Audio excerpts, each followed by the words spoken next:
Hello दोस्तों, कैसे हैं आप सब। मैं आपका दोस्त और होस्ट पुनीत मित्तल आज एक इम्पॉर्टेंट टॉपिक पे वीडियो लेके आया हूँ, that is pre insolvency. Before going further, हम कुछ फेमस पर्सनैलिटीज को देखते हैं, that is Vijay Mallya, the king of good times. Pramod Mittal, ये UK based Alan Mittal ji के ब्रदर हैं, the steel tycoon of UK Alan Mittal ji. Nirav Modi ji, the diamond merchant. Big B of Bollywood, Amitabh Bachchan, इनको तो कौन नहीं जानता। The Tesla man, Elon Musk. हम सबकी मेमोरीज, चाइल्डहुड मेमोरीज के क्रिएटर वॉल्ट डिज्नी। इन सब के साथ एक चीज कॉमन है, फेमस तो ये है ही, लेकिन इनके साथ एक चीज जो कॉमन है, दैट इज कि ये सभी के सभी प्री इंसॉल्वेंसी या इंसॉल्वेंसी की स्टेज को फेस कर चुके हैं।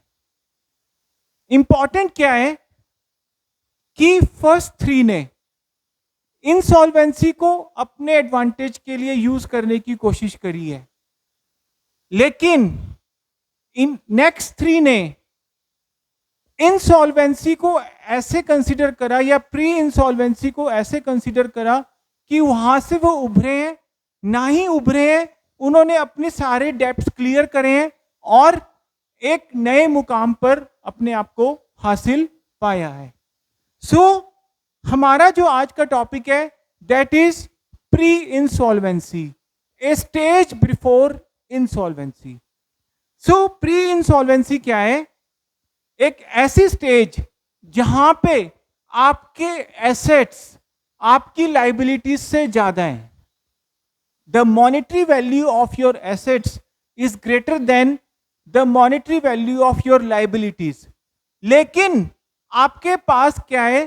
फंड क्रंच है, आपके पास इमीडिएट फंड अवेलेबल नहीं है टू पे of your debts. So that is pre insolvency. इसमें हमारे को आने वाले टाइम में हम क्या डिस्कस करने वाले हैं? We are going to discuss about analyse the situation in positive and corrective manner, risk, डेप्ट management and payments and asset restructuring. Analyse the situation. जब हम स्ट्रेस में होते हैं, जब हम डिस्ट्रेस में होते हैं, तो उस टाइम पे पॉजिटिव एंड करेक्टिव अप्रोच रखनी बहुत ज्यादा जरूरी है। कहना आसान है, लेकिन इसको फॉलो करना बहुत मुश्किल है। फिर भी हमारे को उस सिचुएशन में क्या करना है, ये चीजों को आंसर करना है। वट वेंट रॉन्ग, क्या गलत हुआ, क्या सिचुएशन हमारे कंट्रोल में थी या नहीं थी, क्या जो हम सिचुएशन में है खुद की वजह से है या किसी और की वजह से है। When, कब से गलत होना शुरू हुआ, Why, क्यों हुआ, How it could have been prevented, future course of action क्या रहने वाला है। In the whole process it is your duty to remain positive and corrective. For example, आपका एक बिजनेस है, आपने क्या किया कि आपने एक सप्लायर या एक आपके कस्टमर को ह्यूज अमाउंट में जो है मटेरियल उठा दिया। आपका बिजनेस बड़ा फ्लोरिशिंग था, अच्छा चल रहा था, लेकिन क्या हुआ कि जिससे आपने पेमेंट लेनी थी उसके आगे इंसॉल्वेंसी उसने डिक्लेयर कर दी। तो इस सिनेरियो में तो आपकी तो गलती नहीं है। एक और सिनेरियो लेते हैं कि आपको लग रहा था कि ये बिजनेस को कंटिन्यू करना इज नॉट वर्थवाइल, फिर भी आप उसको कंटिन्यू करते ही चले गए और डेप्ट आपके ऊपर इतना हो गया कि अब आपको उसको फर्दर आप उसको रन नहीं कर पा रहे हैं। एक पर्टिकुलर सिचुएशन को अंडरस्टैंड करिए कि क्या हुआ, क्यों हुआ, क्या हम इसको प्रिवेंट कर सकते थे और फ्यूचर में क्या करना है। अब इसमें एक इंपॉर्टेंट एस्पेक्ट आता है, रिस्क। मैं यहां पर एक इंपॉर्टेंट या एक बहुत ही मेरे को बहुत अच्छी टॉक लगी थी, एक बहुत अच्छा आइडिया आया था। एक फेमस बिल्डर है दुबई के, उन्होंने ये बोला कि मैं 100 स्टोरी बिल्डिंग ऐसे कंस्ट्रक्ट करता हूं कि उसका एक यूनिट भी मैं ना बेच पाऊं तो भी मैं सस्टेन कर जाऊं। रिस्क के ऊपर मैंने पहले भी वीडियो बना रखी है।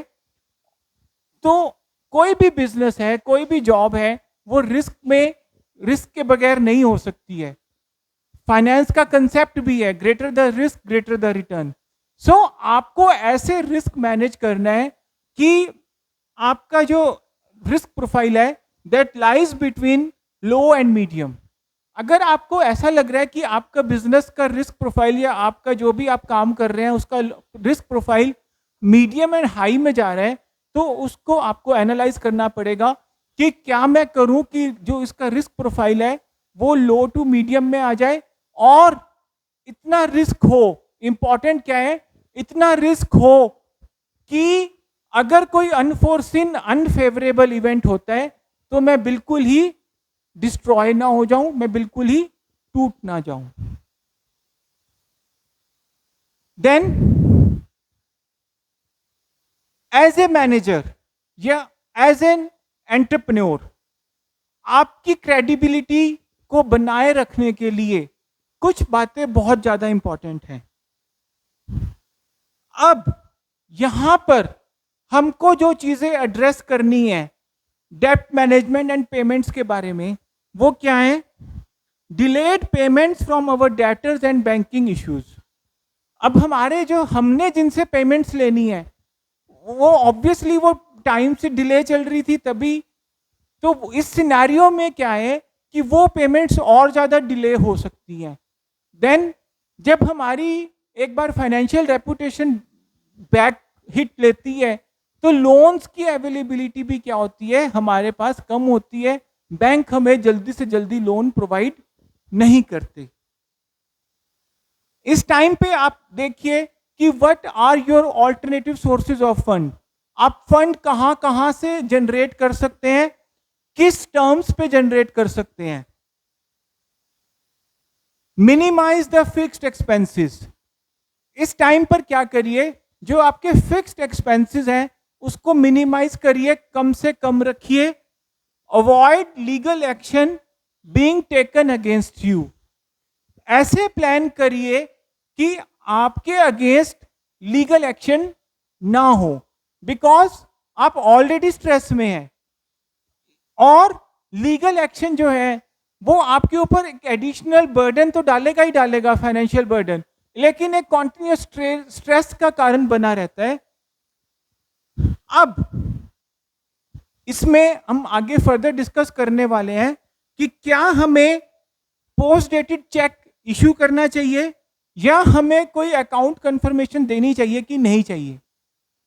हमारे जो क्रेडिटर्स हैं वो आपको प्रेस अपॉन करेंगे कि ठीक है आप हमें फ्यूचर डेट में पेमेंट दे दीजिएगा।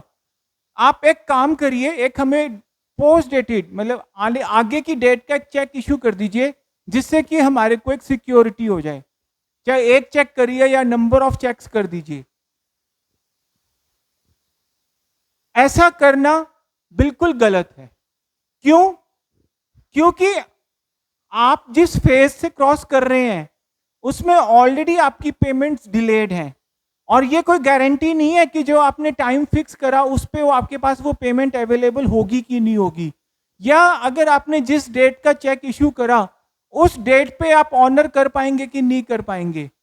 अगर एक बार चेक बाउंस हुआ तो आपने जिसकी फेवर में चेक इश्यू करा है आपने उसको हाथ में एक तलवार दे दी है कि वो अब बेटर टर्म्स पे, अपनी टर्म्स पे नेगोशिएट करेगा जब आप उसको चेक को क्लियर करना चाहेंगे। तो further it is a criminal offence, तो इट इज नॉट एडवाइजेबल कि आप किसी भी गारंटी के तौर पर एक पोस्ट डेटेड चेक इश्यू करें। ज्यादा से ज्यादा क्या होगा कि वो एक सिविल सूट फॉर डालेंगे रिकवरी का। अब मैंने लास्ट स्लाइड में एक पॉइंट डिस्कस करा था कि क्या हमें अकाउंट कंफर्मेशन देनी चाहिए। तो इसका भी एक लीगल एस्पेक्ट है कि अगर आपने अकाउंट कंफर्मेशन दे दी कि हाँ इतना मेरा ड्यू है, तो वो एक क्या हो गया कि वो एक एक्सेप्टेड फैक्ट बन गया। अब सामने वाले जो पार्टी है जिसने आपके ऊपर एक सिविल सूट फॉर रिकवरी डाला है, उसको ये प्रूफ नहीं करना पड़ेगा कि इट वाज योर लेजिटिमेट डेब्ट जो कि वो क्लेम कर रहा है। सो आप इस टाइम पर ना तो कोई पोस्ट डेटेड चेक इशू करिए, ना ही किसी तरह की अकाउंट कंफर्मेशन दीजिए, क्योंकि जब आजकल ऑनलाइन बैंकिंग का जमाना है, आप पेमेंट करनी है रातों रात, विद इन फ्यू सेकेंड्स आप किसी को भी पेमेंट ऑनलाइन ट्रांसफर कर सकते हैं।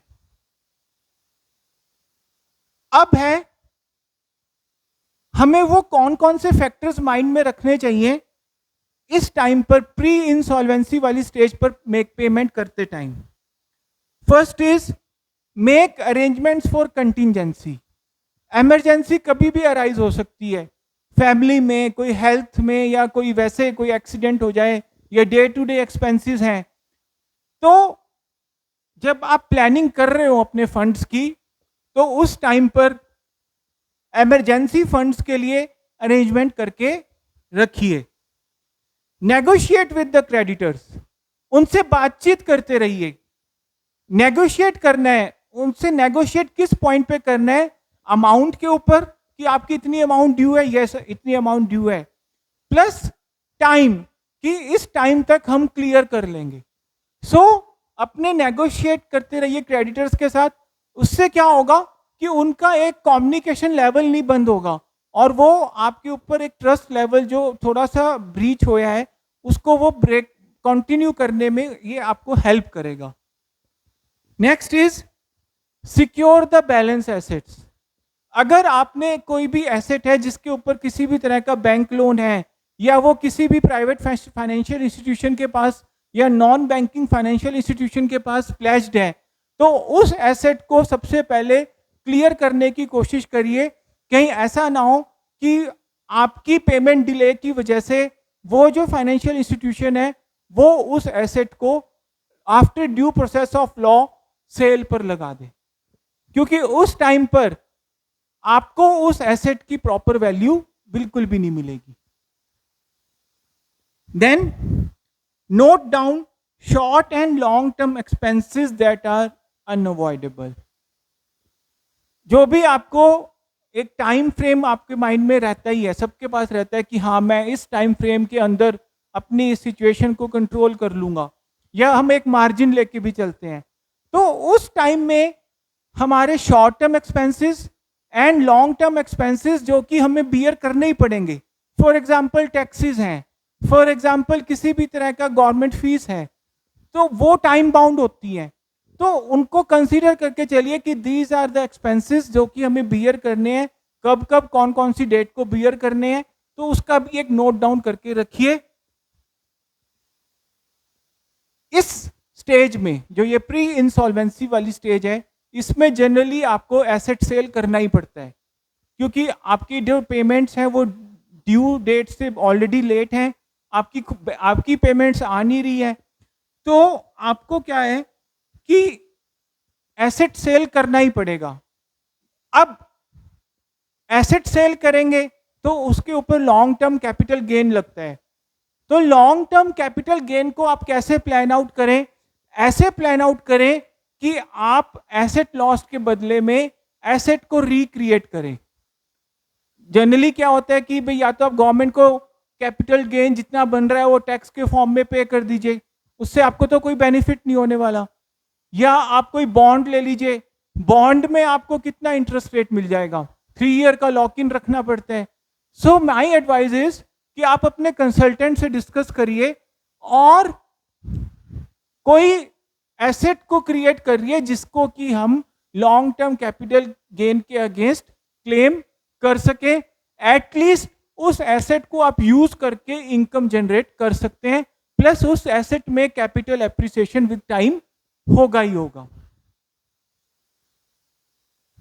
अब एक और इंपॉर्टेंट बात है जिसको कि आपको ध्यान में रखना है, your actions matters on your family to.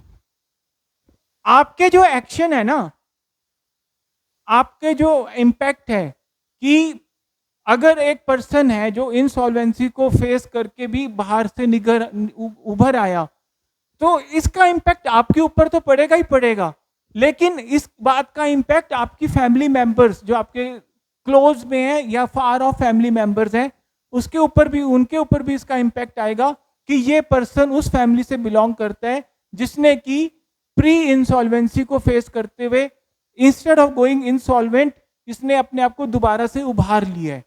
सो अपने नेम के लिए, अपने फैमिली के नेम के लिए भी आपको इस सिचुएशन को बोल्डली फेस करना है। Be the man of crisis. अब पेमेंट के टाइम पे हमारे पास दो ऑप्शंस हो सकती है।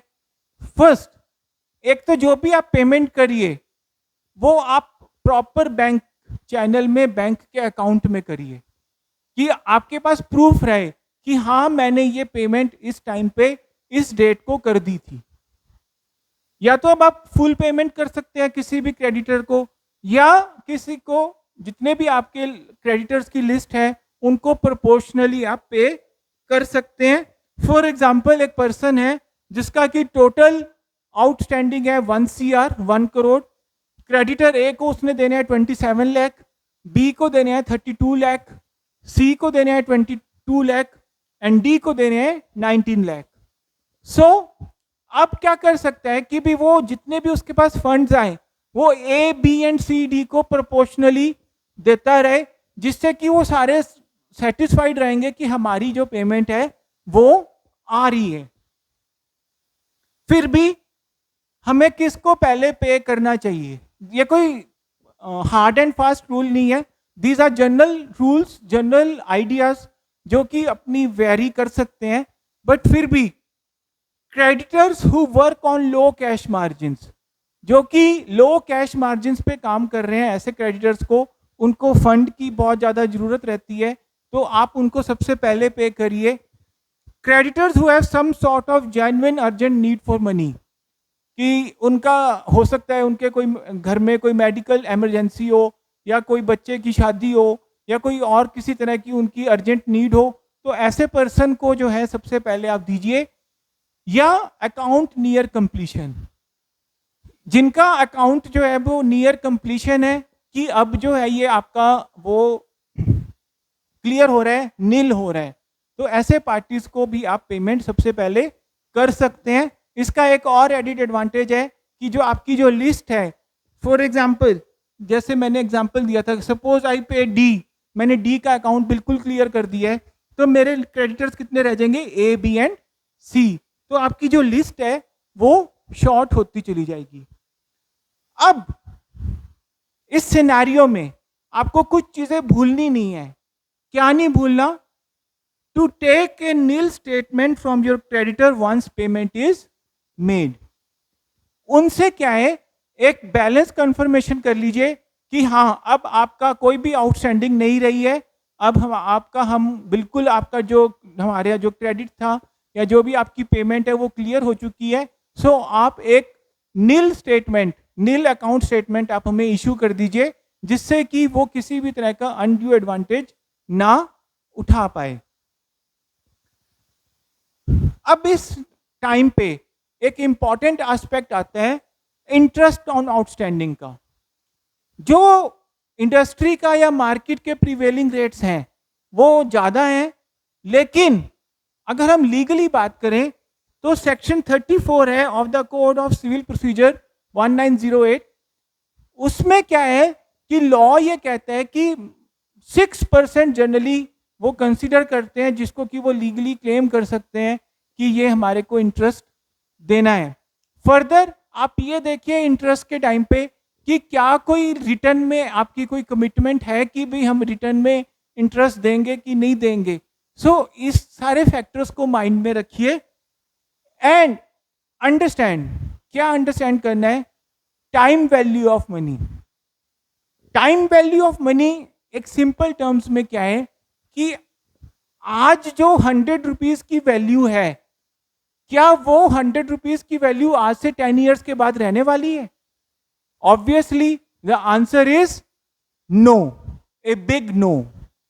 सो हमारे को क्या करना है कि आज जो हमारे एसेट लॉस हुआ है उसको ऐसे रिकवर करना है कि जो हमने फ्यूचर में जो हमारे पास एसेट हो, उसकी जो आज हमने एसेट लॉस करा, अगर वो एसेट हमारे पास होता तो हम उतनी वैल्यू के वर्थवाइल होते. अब मैं एक इंपॉर्टेंट स्लाइड आपके सामने प्रेजेंट कर रहा हूं. ये मार्केट जनरली आपको ऑनलाइन नहीं अवेलेबल होगी, ना ही बुक्स में अवेलेबल होगी, कि अगर हमने कितना परसेंट लॉस करा उसके कॉरस्पॉन्डिंग कितनी परसेंट हमें रिकवरी देनी पड़ेगी to address time value of money. For example, if your asset lost is 20%, तो आपको रिकवरी कितनी करनी पड़ेगी? 25%, क्योंकि आपके पास फिर भी 80% एसेट्स हैं अभी.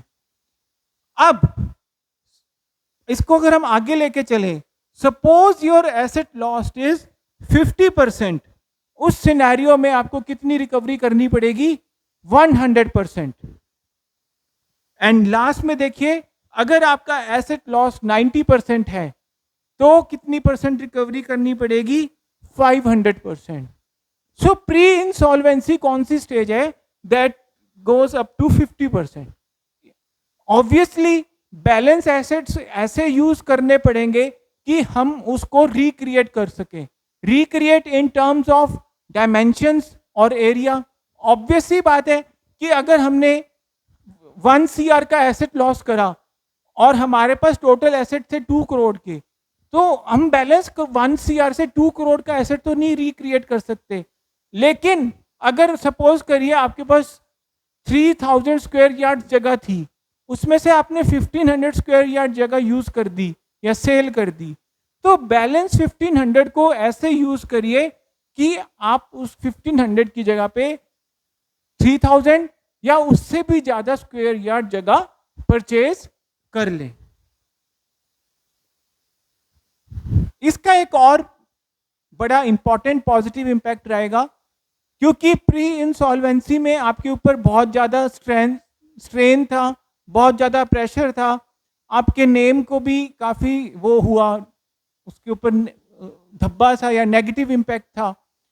तो इस चीज को कवर अप करने के लिए, इस चीज को फेस अप करने के लिए, अगर आप कोई एसेट को रिक्रिएट करते हैं तो वो रिक्रिएशन की आपको जो वैल्यू आती है उसको आप इमेजिन नहीं कर सकते, and it has a positive impact.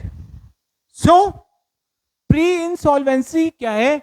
It is a stage जहां पे कि आपको प्रोएक्टिव फाइनेंशियल डिसिप्लिन भी रखना पड़ेगा, कॉशियस लीगल स्ट्रेटेजी अडॉप्ट करनी पड़ेगी, ट्रांसपेरेंट क्रेडिटर एंगेजमेंट रखना पड़ेगा, अपने क्रेडिटर्स के साथ बातचीत रखनी पड़ेगी, and keeping track of our funds, input का भी और आउटपुट का भी. Then forward looking asset restructuring. देखिए, किसी भी एसेट के साथ हमारे इमोशंस भी जुड़े हो सकते हैं, but business has no emotions. Business has only one thing, that is to earn with ethics. So अपने एथिक्स के साथ काम करिए और बैलेंस एसेट को रीयूज करिए इन सच ए वे कि आपने जो भी आपको लॉस हुआ है वो आप रिकवर करें, एंड उसका एक ही एम है, that is sustainable recovery. Thank you very much. Have a nice day.